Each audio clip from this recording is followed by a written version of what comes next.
It's time for breaking bread with Papa. Hey, don't you know? Hey, it's also a show. Hey. I'm so happy to see you. It's nice to see you, Tom. I'm going to cheers my little espresso. Cheers, man.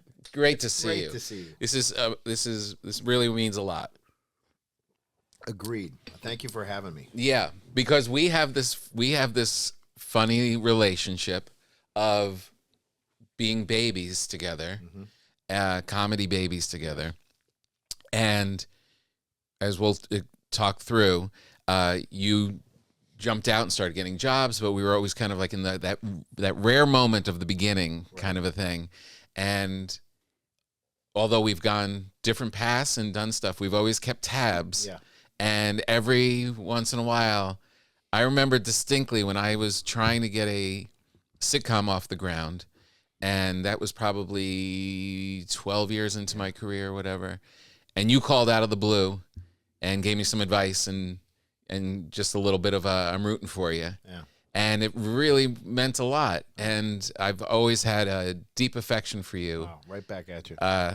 From the early days. So it's good to see you. It's great to see you. I remember I've actually saved the piece of paper from, back when we were both trying to do stand-up. I had come from an acting background, and then I got a job hosting a Nickelodeon show. Yeah. And so it seemed, if you're an actor and you're hosting a game show, it's a little less plausible than if you're a comedian hosting a game show. And I still had aspirations to do a lot of both comedic work and dramatic work. And so I started to try to go to open mic nights and learn. Because this is in the early '90s. But I still have a piece of paper from the showcase that we did at Stand Up New York, because there was a bunch of us who had gone to these open mic nights, and they said, all right, here's 5 or 6 guys and gals that we think, have the ability to go and do something. And it was yourself, it was me, it was Sam Brown, God rest his soul, right, and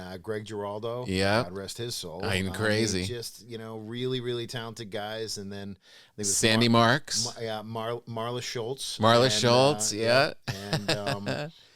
I think there was there was another woman on there. Jackie Phelan. Jackie Phelan. So funny. She was so funny.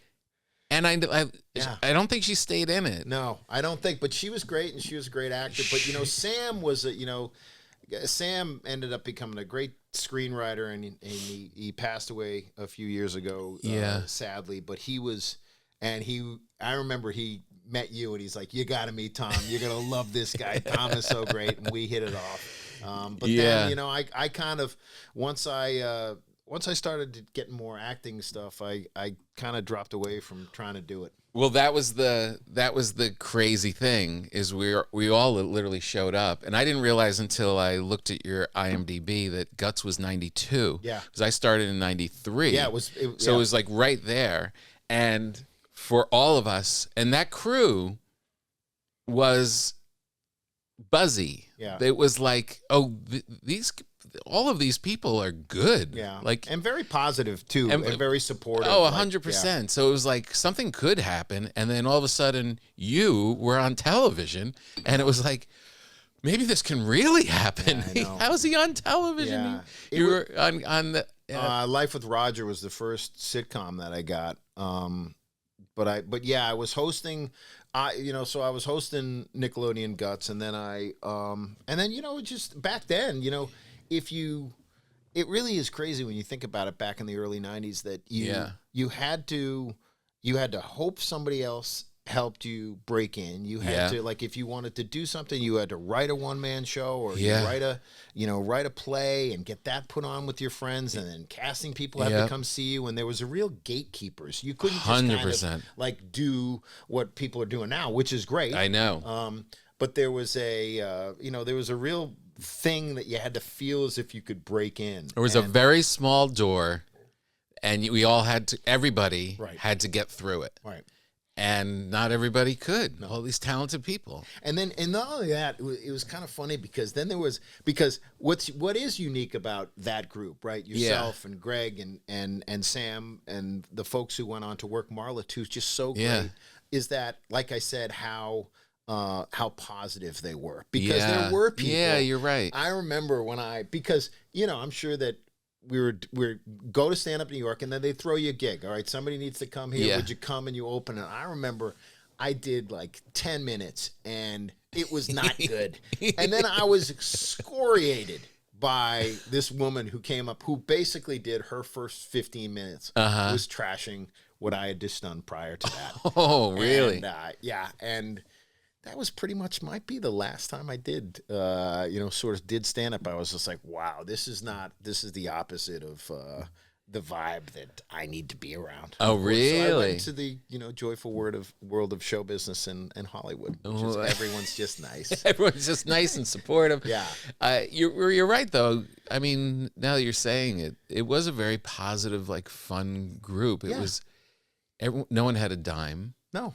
It was just those spots were unpaid. Yeah, you had to bring like 15 people. It's just like to sit in the audience and pay the 2-drink minimum. So you'd get 15 people, and Greg would get 10 people from his law firm and other people that and I mean that was really it. It's like could you bring people in here to to pay, and then you can get on stage exactly, and then you kind of like drift up. But you're right. Like the comedy was such a. You could go to places where it was very dark. Yeah. There were open mics and stuff. Like I remember going down to Boston Comedy Club and being like, well, this isn't good for me. I don't care that I got 10 minutes. Those people are mean.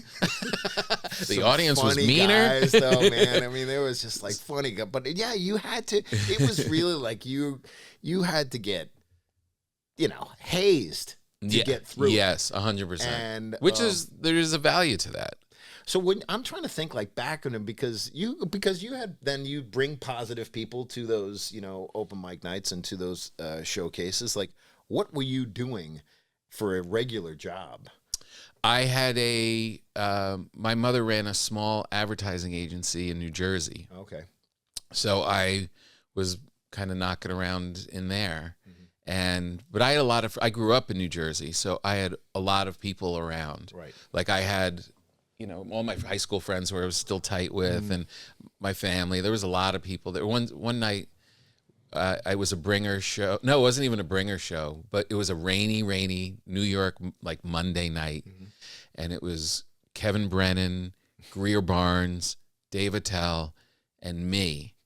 And the only people in the audience was my father and his 3 brothers. Who all look. I can only imagine what Dave, just had a ball. Oh my I know, exactly. Everyone they just did the show. They did the show in front of, and where was that? Was it at Stand Up? I was at Stand Up New York. Yeah, that was at Stand Up New York. Carrie Hoffman. Yeah, Carrie. Yeah. Jackie had a great joke. She was so great. She was so funny. I don't know. Marla Schultz told me like where she ended up, but I don't know where. And she had this funny joke about commuting with a cello, or what's the bigger one, like the bass or something, and something about getting onto the train or something, and somebody turns to and go, "What do you think, you're in Vermont?" or something like that. She was so great. I was like, that was one who I thought would still been knocking around. Giraldo was just great. Gaffigan would come through. Unbelievable. He was just unbelievable. Even he really was. He just had that. He had that wry.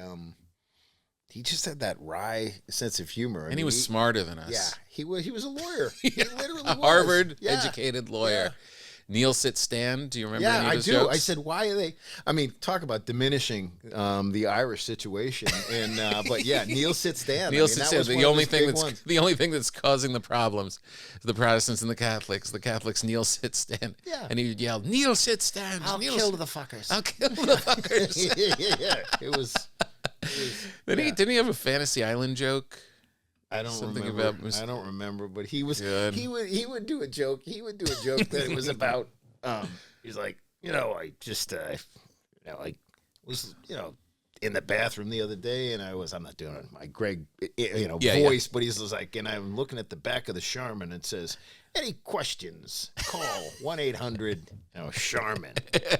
And then he would do, the call. He'd do the call. I was like, hey, man, I'm wondering, how do you use this toilet paper stuff? Like, I'm confused. Like, how many pieces? I'm not even doing justice to his joke. Yeah. He was, He was just a guy who just like he had that wry kind of smile when he was doing it. So charming, super really, charming, really funny. Yeah, I remember he took me when I started. I was I had stopped because my girlfriend's father got sick, so it was like, in the beginning you're hardly getting spots at all, right. But I dropped out for about a year. And he would call me like every couple of days. Oh, really? What are you doing? When are you coming back? I'm like, oh, soon, That's awesome. But I felt like I needed to I felt like I just need to make money and take care of this person. And he would just call all the time. So anyway, I ended up gaining, because I loved it, stand up from the beginning, and then stopped. And I was totally off in this world that I shouldn't have been in. I'm like, I'll just make money and hang out at the local bar with my friends for the rest of my life. Yeah. And gained 30 pounds. Oh man. And I was just like getting high and drinking with my buddies. And when I came back, I was kind of heavy. I had long curly hair, and I had Sam Kinison on my mind. Really curly hair. And I would and I would lunge to the side. Yeah. I would lunge and scream and do my jokes, and it was all fear. No, you deliver. You bend down. Yeah.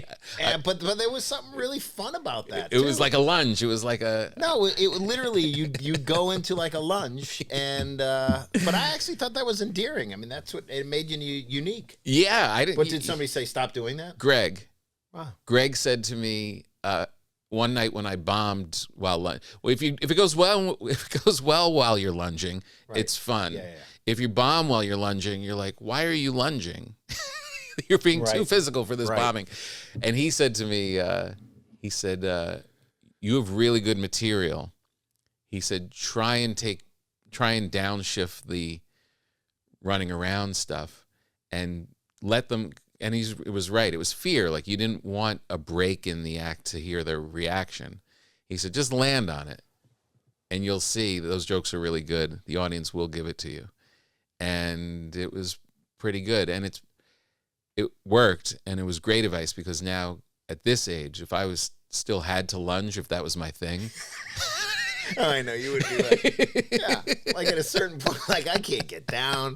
Like, my quads are not here. Yeah. It's an interesting point you make, though, that he made about trusting that. I have my cousin is a very funny guy, and he's starting to do stand up for the first time, and he's going out and he's got a great point of view, and he's got great stories. And we were talking about, I think that what happens, especially when you got to get up and you only have 5 minutes, you want to rush through it. Yeah. And what we were talking about is how, you have a right to stand on the stage and say it. Yep. People want to know what your point of view is. Yeah. And you got to give it to them before you start delivering the jokes, because they don't know where you're coming from. No idea. Yeah.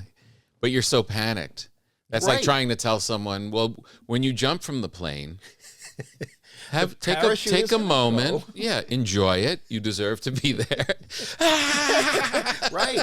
I know, it's crazy. In the beginning. Through, like, how many did you ever have, like, some of those nights where you're like, I don't know, people, bomb, but like you said, you'd do stuff and you'd have your friends there, and I guess it's the first time you go out there where your friends aren't there, and you're walking home afterwards and you're like, why am I doing this? Oof. Yeah. It never got to a point of questioning, why am I doing this? Right.